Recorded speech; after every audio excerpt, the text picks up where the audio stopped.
So let's do this. Starting with the definition and the nature of the international law.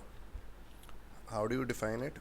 What are the weaknesses and suggestions that could be suggested in the recent 24? Then differentiation between the traditional and the new international law.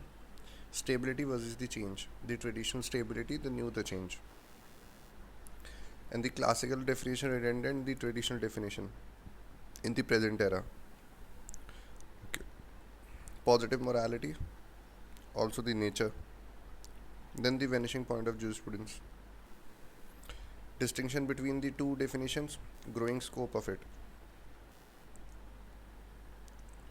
And then nature and basis again. Nature यहाँ भी है, यहाँ भी है. Basis हो गया, scope हो गया, स्टेबिलिटी हो गया, इवॉल्विंग नेचर हो गया. Shift in the basis and binding rules impose duties and rights. Binding rules, duty and rights. History, nature, scope, relevance right now, and no sanction system. The biggest criticism. Forcible compliance means what? Fundamental principle in crisis, need for reconstruction. Developments beyond state conduct rules. Basically, developments, implied developments, not the express in the rules and the examples. Okay. So we can write it implied developments. Implied or the indirect developments. Then vanishing point again,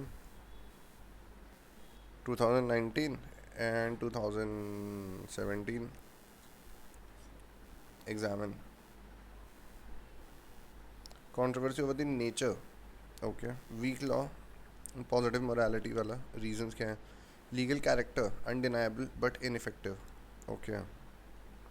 The legal character, that is the nature. Sort of a mix of binding, right? Okay. And then basis of the obligation. Naturalist was a positivist school. Okay. Body of customary binding, common consent of the nations as the basis. So what is the basis? The common consent. Okay. So this is all definition. Then we have sources. Customary. General principles are given in C. Judicial decisions are given in D. Nicaragua was used, say, military role in rule formation, subsidiary and direct source. Other sources, consensus evidence. Okay. Codification in the 20th century. All the four Geneva, the optional protocols and these things. Growing scope, importance in the present context. Sanctions, yes, important. Legal status, the controversy. Okay, so that is the first chapter. Let's begin. Keeping in view the growth of the international in the contemporary era, do you think that the classical definition has become redundant? Classical definition, ये हम उल्टा शुरू कर रहे हैं 2024 से धीरे नीचे नीचे आएंगे 2000 तक. क्लासिकल डेफिनेशन का क्या खेल है भाई? क्लासिकल डेफिनेशन का खेल ये है कि classical definition was propounded by Oppenheim, है ना, reflected in the early 20th century. Okay.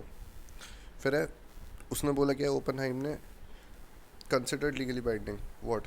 A body of customary and treaty rules, जो कि considered legally binding by the sovereign states in their intercourse with each other.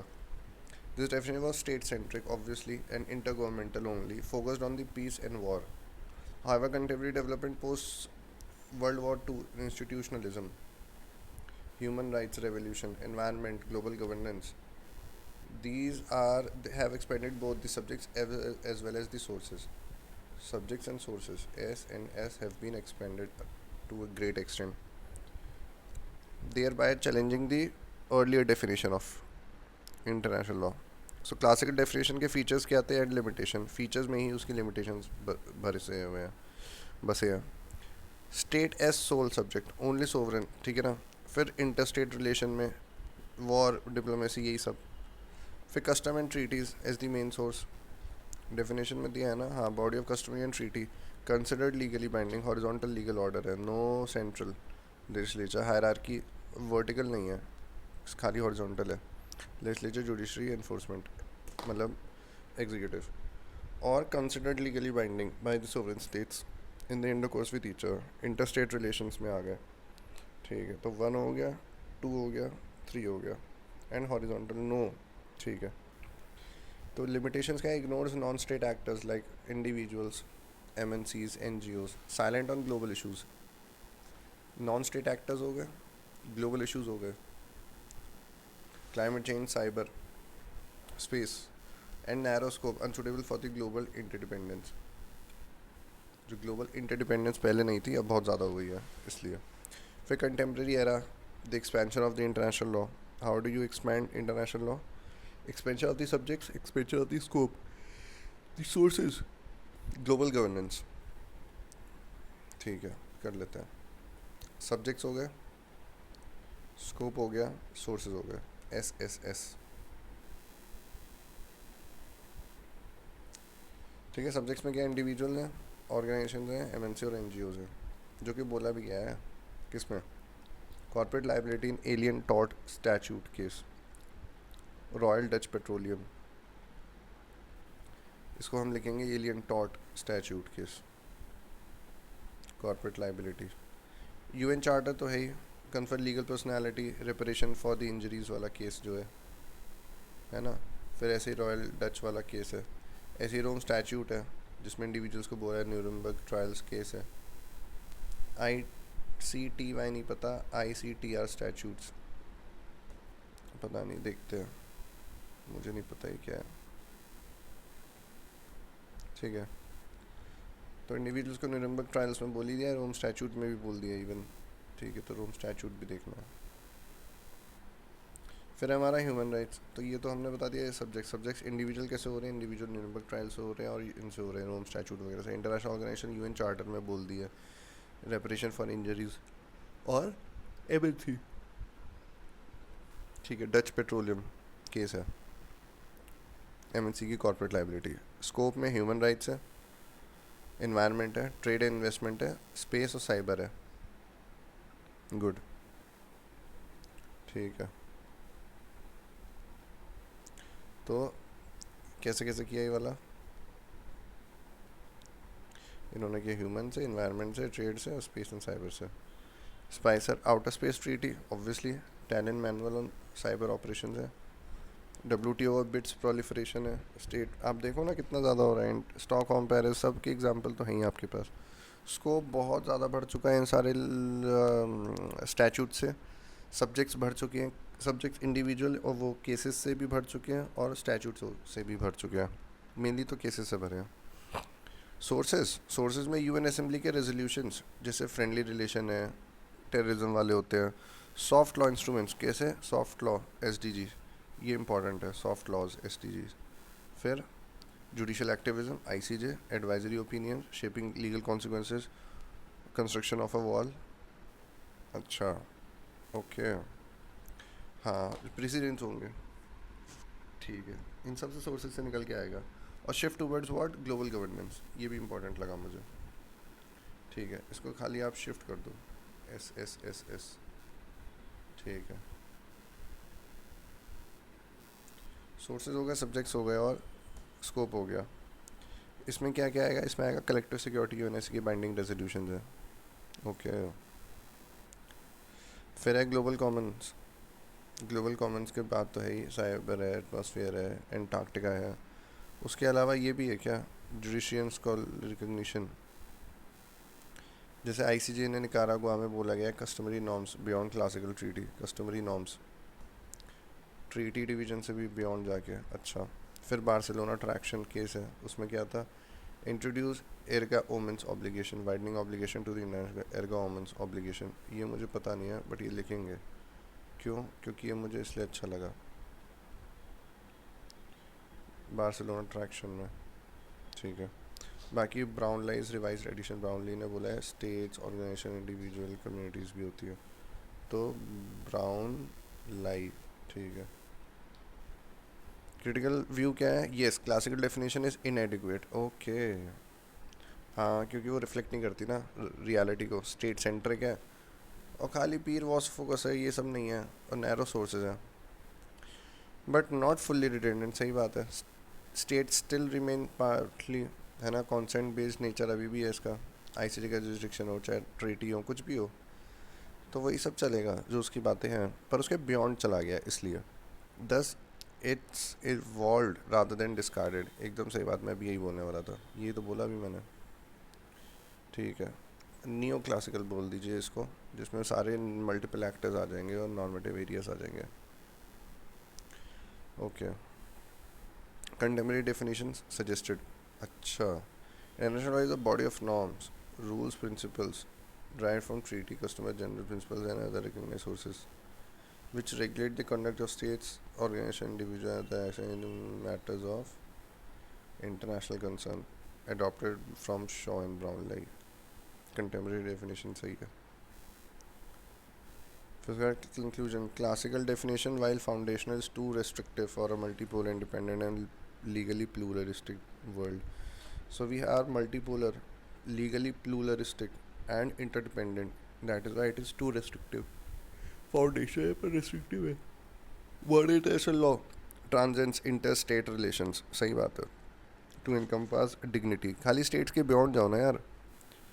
कैसे humans पे जाओ, planetary sustainability पे जाओ, SDG, global security, cyber हो चाहे pollution हो, ट्रांस नेशनल जस्टिस है, तो इसलिए लॉ बिटवीन स्टेट्स है, law for the international community है ये, खाली स्टेट्स की जगह इंटरनेशनल कम्युनिटी बोलो अब आप। कोर्ट फॉर इम्पैक्ट के international law has ceased to be a mere gentleman's agreement between the states, it is the constitutional charter of humanity's common destiny. Wow, Weeramantry, cool. तो answer को enrich कैसे किया जाए भाई? कोटेशन देख ली मेरे में, जेंटलमैन का एग्रीमेंट नहीं है ये, कॉमन डेस्टिनी जो है ह्यूमैनिटी की, उसका कॉन्स्टिट्यूशनल चार्टर है। Very good, constitutional charter of common destiny, not a gentleman's agreement mayor. तो कैसे देने रेपरेशन? निकारागुआ बार्सिलोना ट्रैक्शन जिसमें एर्गा वुमेन्स आया था, रेपरेशन वाला हुआ था निकारागुआ। निकारागुआ में इसने बोल दिया था कि, निकारागुआ में बोला था, क्या बोला था, न्यूरम्बर्ग तो इंडिविजुअल्स हो गए, रेपरेशन फॉर इंजरीज में इंटरनेशनल ऑर्गेनाइजेशन हो गई, ठीक है भाई। इंटरनेशनल ऑर्गेनाइजेशन हो गई रेपरेशन में, निकारागुआ नहीं यार, एर्गा वुमेन्स ही हो गया। ट्रीटीज़ में यूएन चार्टर है, रोम स्टैचूट है, इसने इंडिविजुअल को बोला, इसने इंटरनेशनल ऑर्गेनाइजेशन को बोला, इसने भी इंटरनेशनल ऑर्गेनाइजेशन को बोला, इसने इंडिविजुअल को बोला, पेरिस ने भी वाइड कर दिया है, प्रिंसिपल्स हैं हमारे ये वाले, वेरी गुड। एर्गा वुमेन्स है, बार्सिलोना में जस्ट कोजेंस है, सॉफ्ट लॉज है, SDG.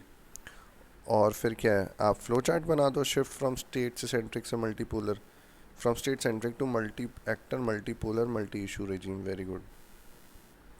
Okay, so now we start with definition of international law, ठीक है भाई, और वीकनेस और सजेशन देने हैं, ठीक है भाई। तो इंट्रोडक्शन में क्या खेलना है, ओपनहाइम की क्लासिफिकेशन वाली नहीं है, बॉडी ऑफ ये लीगली कंसिडर्ड क्या था, बॉडी है B C T C L B I E O by sovereign states in their intercourse, SSI।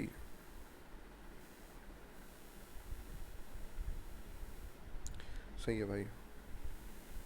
Oppenheimer का है B C T C L B S S I. Body of customary and treaty rules है, ठीक है, body है customary treaty rules की, considered legally binding है ये, और sovereign states in the intercourse with each other. Article 38(1) ICJ widely accepted functional definition, ICJ ने जो दे रखी है डिफाइन करने के लिए, अच्छा ठीक है, इसी को बोल दे फंक्शनल डेफिनेशन, सही बात है, वैसे यही होगा ये, पर सोर्सेज है ये तो यार, खाली डेफिनेशन थोड़ी है। ठीक है, ओके। मॉडर्न डेफिनेशन ब्राउनली की हम देंगे यार। बॉडी ऑफ लॉ ऐसा जो कि comes for greater part of the principle body of law composed of rules and principles of conduct of states feel themselves bound to observe and therefore commonly do observe. In the relation with each other, we also know rules of law relating to international institutions and their relation with state and individuals. Weakness of international law क्या क्या structural है और substantive है और practical है। अच्छा जी, 10 दे दी इन्होंने। Structural में क्या आएगा? Central legislative authority, judicial authority और इन्फोर्समेंट, मतलब वही एग्जीक्यूटिव। मतलब क्या है आपका कहने का? क्या आप कहना चाहिए लेजिस्लेचर नहीं है, जुडिशरी नहीं है और एग्जीक्यूटिव नहीं है। लेजिस्लेचर नहीं है, जुडिशरी नहीं है और एग्जीक्यूटिव नहीं है। स्ट्रक्चर हो गया तो। No world parliament, law making depends on state consent, treaty हो चाहे कस्टम हो। State can reject adjudication, gold case, monetary gold case, ये इंपॉर्टेंट लग रहा है भाई। फिर है weak enforcement mechanism, UN relies on political organs. UN किस पे रिलाई कर रहा है? पॉलिटिकल ऑर्गन्स पे। इन्फोर्समेंट सिलेक्टिव हो चुकी है, इराक और रुवांडा हैं पॉलिटिकल ऑर्गन्स पे। कोई कौन कौन से पॉलिटिकल ऑर्गन्स होते हैं यार? इन्फोर्समेंट भी इसका बहुत सेलेक्टिव है, ये मैंने भी देखा है। इराक हो, रुवांडा हो, आप देख लो। तो ये स्ट्रक्चरल होगा इसका, इन्फोर्समेंट है ही नहीं, खाली पॉलिटिकल ऑर्गन्स पे बाकियों पे बोलता है कि आप प्लीज़ सेलेक्टिवली इन्फोर्स करो। सब्सटैंटिव वीकनेस में क्या रहेगा? सब्सटैंटिव वीकनेस इसकी स्ट्रक्चर तो है ही, सब्सटैंटिव और प्रैक्टिकल। सब्सटैंटिव में क्या है? स्टेट सेंट्रिक है, कंसेंट बेस्ड है, सही बात है। स्टेट सेंट्रिक है और कॉन्सेंट बेस्ड है, ये एकदम सही बात। स्टेट सेंट्रिक है, कंसेंट बेस्ड है। Non state actors accountability, non state actors की जो अकाउंटेबिलिटी है वो लिमिटेड है, जैसे एमएनसी इन ह्यूमन राइट्स में। ये तो सही बात है इसकी, क्योंकि स्टेट सेंट्रिक ही बातें करता है ज़्यादातर। अगर कोई एमएनसी उठा के ह्यूमन राइट्स वायलेशन कर रही है तो इंटरनेशनल लॉ कुछ नहीं बोलता। और स्टेट्स के बीच में इनइक्वालिटी भी आ गई भाई। पावरफुल स्टेट्स जैसे वीटो करते हैं ना, सीधी बात है। और developing nation have limited voice in the norm creation, सही बात है। फिर इनडिटर्मिनेंसी एंड वेग नॉर्म्स है। Okay, many rules framed as general principle open to manipulation, general rules open to manipulation है। जैसे सेल्फ डिफेंस है 51 में, ये तो बहुत अच्छा एग्जांपल है, सही बात है। फिर प्रैक्टिकल में क्या आएगा? पॉलिटिकल नेचर हो जाता है, सेलेक्टिव ह्यूमैनिटेरियन इंटरवेंशन से, एकदम सही बात है। सीरिया में देख लो आप, अभी तक नहीं ढंग से हुआ, पॉलिटिकल है। स्लो लॉ मेकिंग प्रोसेस है, कस्टमरी लॉ क्रिस्टलाइज होने में डिकेड्स ले लेता है। Law of sea took almost 30 years, एकदम सही बात है। तो बहुत लंबा है और वो भी सेलेक्टिव पॉलिटिकल हो जाती हैं। और नॉन कंप्लाइंस एंड विड्रॉज, आप देख लो यूएस विड्रॉ है ना from the Paris, ICC withdraw by African states. अच्छा, ये भी है क्या खेल? ICC withdrawals by African states, मुझे नहीं पता था। नॉन कंप्लाइंस भी और ये फेलियर है सीधा सीधा। सजेशंस क्या होने चाहिए इन्फोर्समेंट के लिए? International criminal law expansion, broaden ICC jurisdiction to include environmental ecocides, oh wow,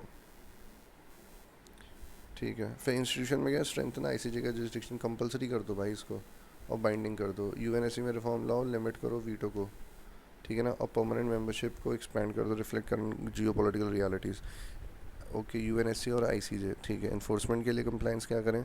enforcement के लिए क्रिमिनल लॉ को एक्सपेंड करो, इन्वायरमेंट में जाओ, सेंक्शंस मैकेनिज्म, ठीक है। क्रिमिनल लॉ को एक्सपैंड किया और सेंक्शन भी, automatic sanction for treaty breach, एकदम सही बात है। ऑटोमेटिक सेंक्शन हो जाने चाहिए फॉर द ब्रीचेस के लिए। Model on WTO dispute settlement उसी तरीके से। अच्छा, डब्ल्यूटीओ में होता होगा, ठीक है। Inclusivity and participation, recognize NGO, अच्छा इंक्लूसिविटी एंड पार्टिसिपेशन के लिए आप रिकॉग्नाइज कर दीजिए इन सबको, डायरेक्ट सब्जेक्ट्स हैं, ठीक है ना। फिर है ग्लोबल साउथ का रिप्रेजेंटेशन तो ज़रूर दे दो यार, ग्लोबल साउथ हर जगह आता है, तुम भी डालो। Trips flexibility for public health in treaty, सही बात है, जैसे पब्लिक हेल्थ के लिए बोला गया है ना। फिर modernization of the norms, cyber को लाओ, एआई गवर्नेंस, इन सब पे लाओ। क्लाइमेट हो गया, एनवायरनमेंट हो गया, इन सब पे लाओ। कॉम्पनसेशन मैकेनिज्म्स भी लाओ। हार्ड सॉफ्ट लॉ को हार्ड बना दो, जैसे ग्रेजुअली कन्वर्ट करो यूएजी जनरेशन और जो सॉफ्ट लॉ डिक्लेरेशन है ना इनटू बाइंडिंग, सही बात है। सॉफ्ट को हार्ड लाओ, यूडीएचआर, आईसीसीपीआर, ठीक है। और बाकी जुडिशियल स्कॉलरली एंडोर्समेंट, आईसीजे ने बोला है 2 जगह पे, कौन कौन से? एक तो रेपरेशन केस में बोल दिया recognize personality of international organization, और निकारागुआ में क्या बोला, customary rules enforce even without treaty consent. अच्छा, निकारागुआ में ये है कस्टमरी विदाउट ट्रीटी, ओके। और हर्ष लॉटर पैच ने क्या बोला है, advocated compulsory adjudication as the crown, oh very good. C C is equal to C. Conclusion by international है significantly weaken, it remain most important framework. Weakness तो है but still it is the most important framework है for peaceful coexistence of global governance. Its legitimacy rests on the state consent, but future depends on the institution reform, inclusivity, binding enforcement. The defects of international law are not a reason for its rejection. Defects are not reason for rejection. Defects are not reason for rejection, but improvements. For without it, there is only the law of force. Oh, ठीक है भाई, source हो गया, ठीक है, classical हो गया, फिर आईसीजे का हो गया, और ब्राउन लाइन ने मॉडर्न बोल दिया, गुड। मल्टी एक्टर हो गया, ये फंक्शनल डेफिनेशन हो गई, स्टेट सेंट्रिक पुरानी है। फंक्शनल डेफिनेशन है, सोर्सेज ओरिएंटेड है, मल्टी एक्टर है। वीकनेस में क्या क्या आएगा, वीकनेस में ना स्ट्रक्चर है, ये भी अच्छा है, ठीक है। लेजिस्लेचर हो गया, on consent, monetary gold, UNSC की selectivity, MNC human rights abuse, और UNC veto, vague political implementation. सही बात है। स्लो मेकिंग यूएन क्लॉज को 30 इयर्स लग गए थे, और बाकी यूएस का withdrawal from the Paris and UNESCO facilitation क्या, इंस्टीट्यूशनल लो स्ट्रेंथ कम से यूनिफॉर्म डिस्प्यूट सेटलमेंट होना चाहिए, एनफोर्समेंट होना चाहिए। इंस्टीट्यूशनल तो ही है, एनफोर्समेंट में यूएनएससी के रिफॉर्म्स एनफोर्स करो, एक्सपेंड करो आईसीसी का, और डब्ल्यूटीओ स्टाइल ले आओ। इंक्लूसिविटी में रिकॉग्नाइज करो एमएनसीज वगैरह को। नॉर्म मॉडरेशन में साइबर लाओ, एआई लाओ, और सॉफ्ट को हार्ड कन्वर्ट कर दो, कैसे, बाइंडिंग करके उनकी conventions. Create compulsory reform UNSC substantive में broad and subject, broader and binding, practical faster, automatic enforcement. Draw a table quickly in the reform, label it summary, weakness, reforms. A single structure, depth, very high marks. In writing, you can draw a table quickly in the form of reform, label it summary, weakness. Structure plus depth is equal to very high marks. Law must be stable, yet it cannot stand still.